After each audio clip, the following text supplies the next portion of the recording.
Hai, salam Katolisitas. Hari ini kita akan mendengarkan bacaan Injil dari Minggu Biasa ke-24. Dalam nama Bapa dan Putra dan Roh Kudus. Amin. Inilah Injil suci menurut Lukas.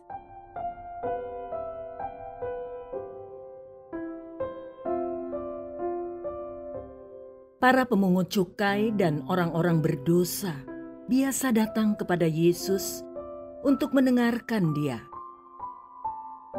Maka bersungut-sungutlah orang Farisi dan ahli-ahli Taurat.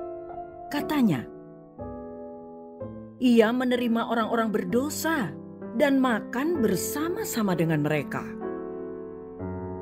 Maka Yesus menyampaikan perumpamaan ini kepada mereka.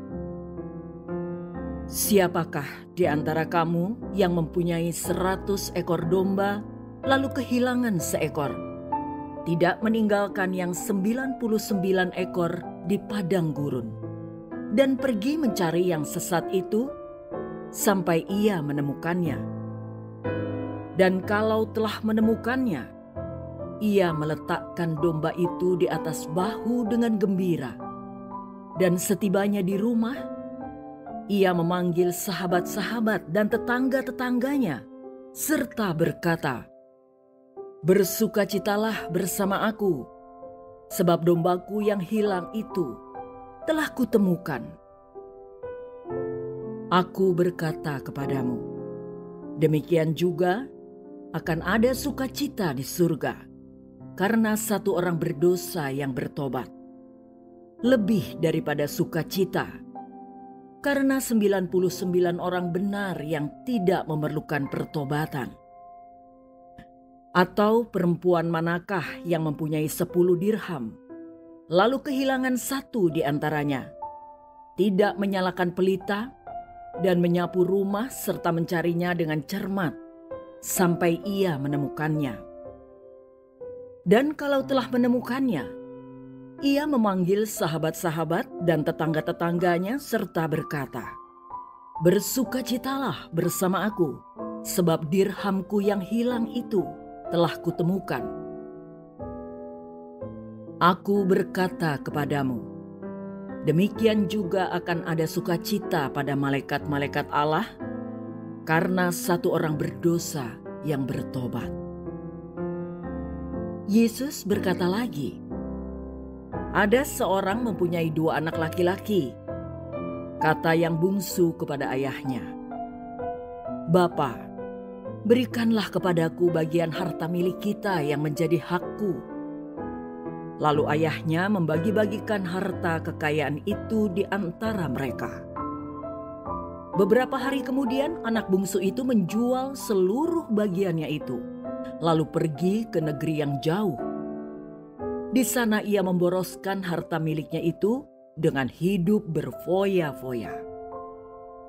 Setelah dihabiskan semua harta miliknya, timbullah bencana kelaparan di dalam negeri itu, dan ia pun mulai melarat.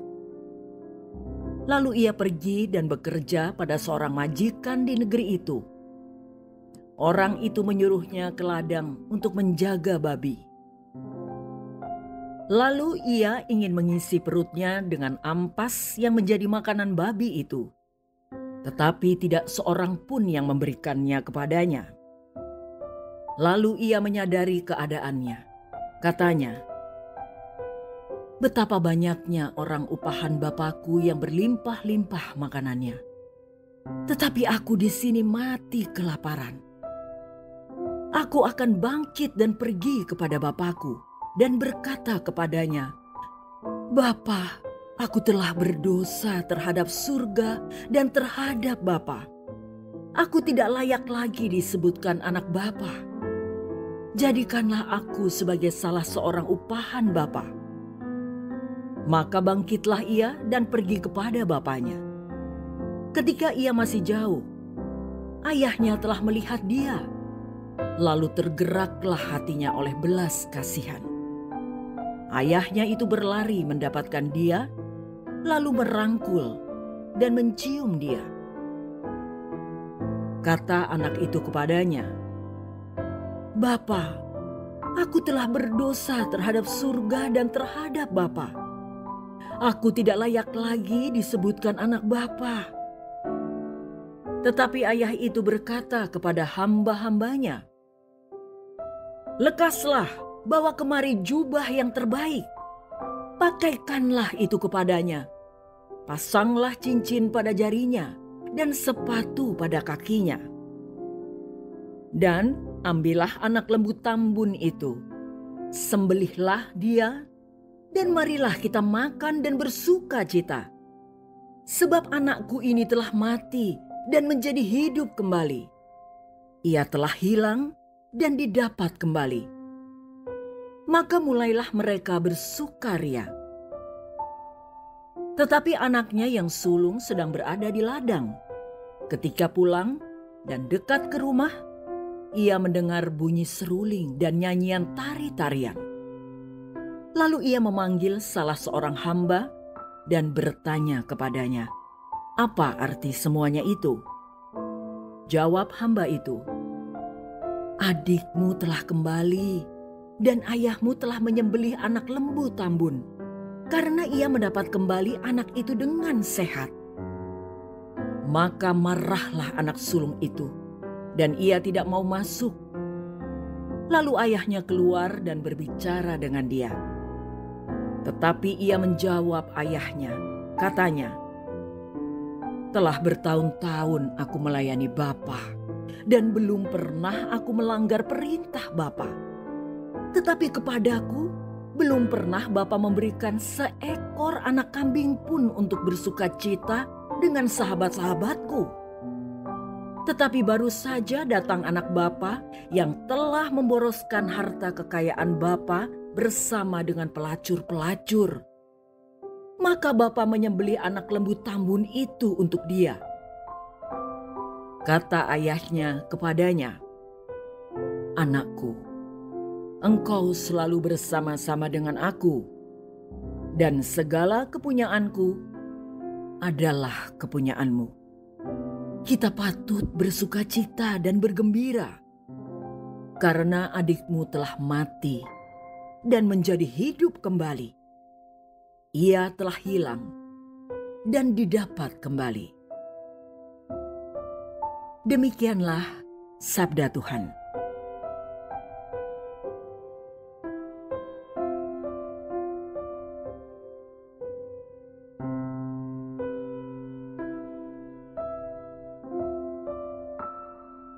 Ketika saya masih kecil, situasi keluarga saya kurang harmonis. Kerap kali saya melihat kedua orang tua saya bertengkar, dan ini membuat saya merasa sedih dan takut kalau berada di rumah. Kesedihan itu membuat saya kadang merasa putus asa dan menjadi pribadi yang pendiam dan tertutup. Saya menjadi sangat acuh tak acuh dengan dunia di sekitar. Pergi ke gereja pun saya sangat malas, dan jika saya melakukannya, itu hanya sebagai rutinitas saja.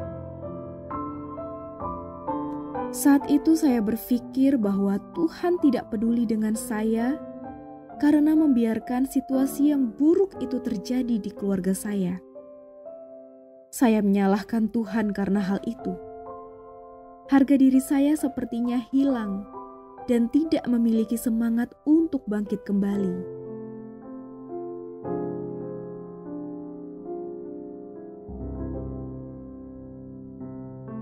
Namun tanpa terduga, Tuhan menemukan saya di tengah-tengah kegelapan yang melingkupi diri saya.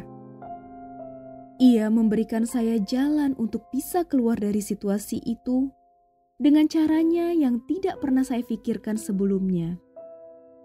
Yaitu saya diberi kesempatan untuk kuliah di luar kota, dan di sana saya memutuskan untuk meninggalkan semua yang terjadi di masa lalu dan melangkah maju ke masa depan. Saya kemudian mengikuti kegiatan komunitas Katolik di kampus, dan setelah itu saya mulai rutin menghadiri misa mingguan setelah sekian lama menjadi seorang Katolik dari bayi dengan predikat semacam Katolik KTP. Di dalam Tuhan, saya bisa merasakan kebahagiaan yang tidak saya alami di dalam keluarga. Semakin hari kerinduan saya akan kebahagiaan itu semakin dijawab oleh Tuhan sendiri dengan memberikan saya kesempatan untuk belajar tentang Dia dari orang-orang yang sangat luar biasa yang saya temui di masa kuliah. Puncaknya adalah ketika saya memutuskan untuk pergi ke misa sendirian dan mengaku dosa dalam sakramen tobat sebelum perayaan Ekaristi dimulai. Di dalam ruangan pengakuan, saya merasa begitu diterima oleh Allah sendiri.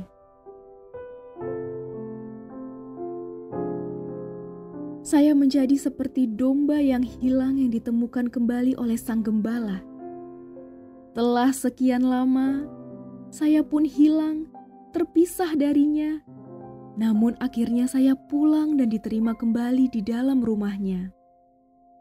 Tuhanlah yang lalu memakaikan saya kembali dengan jubah rahmat baptisan yang pernah saya tanggalkan, cincin yang melambangkan martabat sebagai anaknya, dan sepatu yang menguatkan saya agar tidak terjatuh kembali.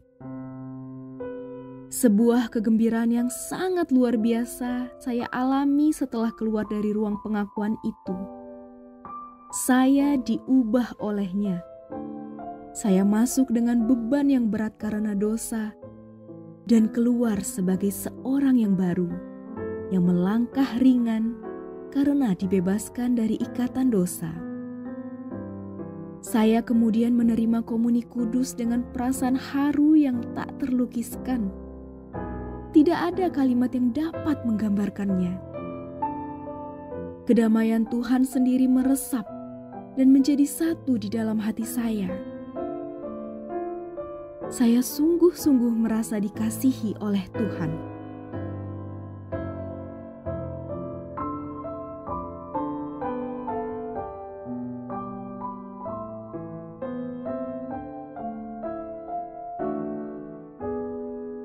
Bapak, Ibu, dan teman-teman yang terkasih, bacaan Injil hari ini mengingatkan kita bahwa kerap kali kita menjadi seperti anak yang hilang. Dosa-dosa yang kita lakukan membuat kita pergi menjauh darinya, yang sebenarnya adalah sumber kebahagiaan yang sejati.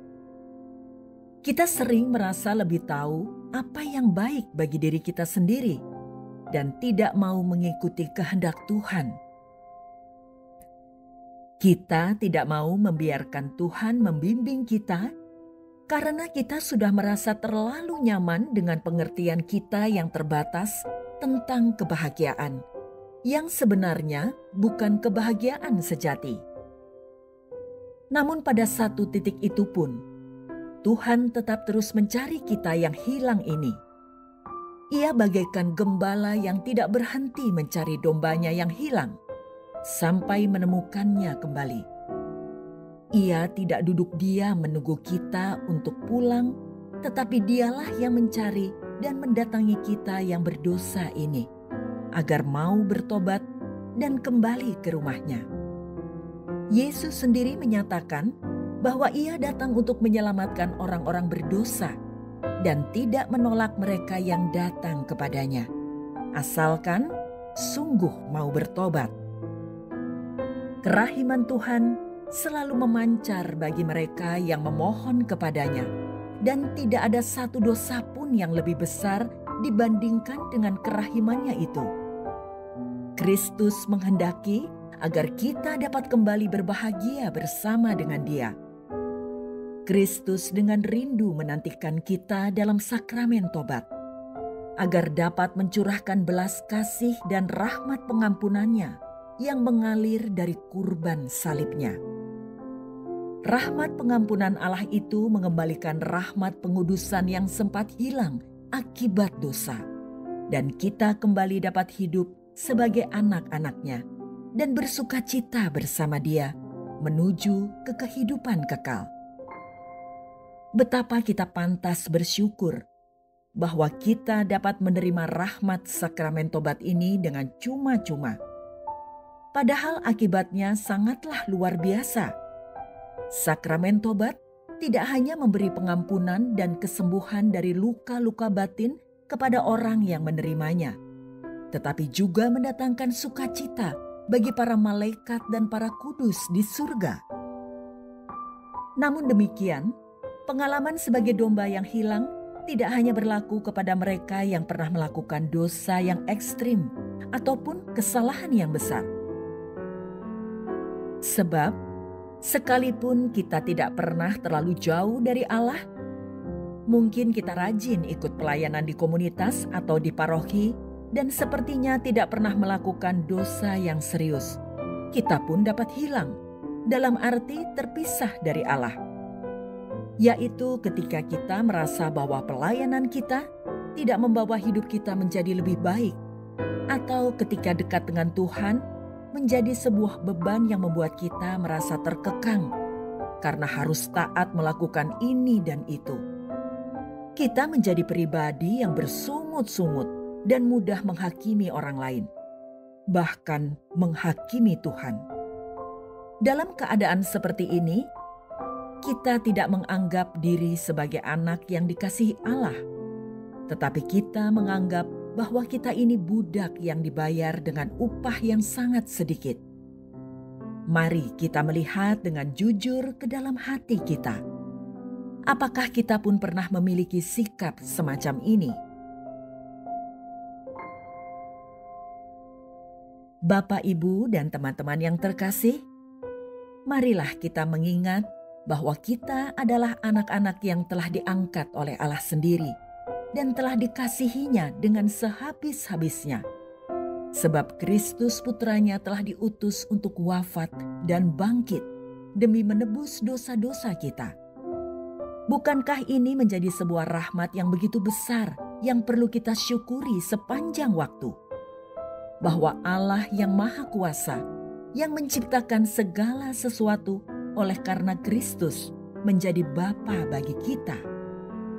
Semoga kita selalu mengingat siapa jati diri kita, yakni sebagai anak-anak Allah.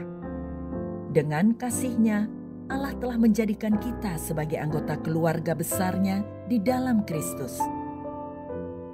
Mari kita tutup renungan ini dengan doa yang Kristus ajarkan sendiri kepada kita, yang dengannya kita memanggil Allah sebagai Bapa. Bapa kami yang ada di surga, dimuliakanlah nama-Mu. Datanglah kerajaan-Mu, jadilah kehendak-Mu di atas bumi seperti di dalam surga. Berilah kami rejeki pada hari ini, dan ampunilah kesalahan kami, seperti kami pun mengampuni yang bersalah kepada kami. Dan janganlah masukkan kami ke dalam pencobaan, tetapi bebaskanlah kami dari yang jahat. Amin. Dalam nama Bapa dan Putra dan Roh Kudus. Amin. Syukur kepada Allah.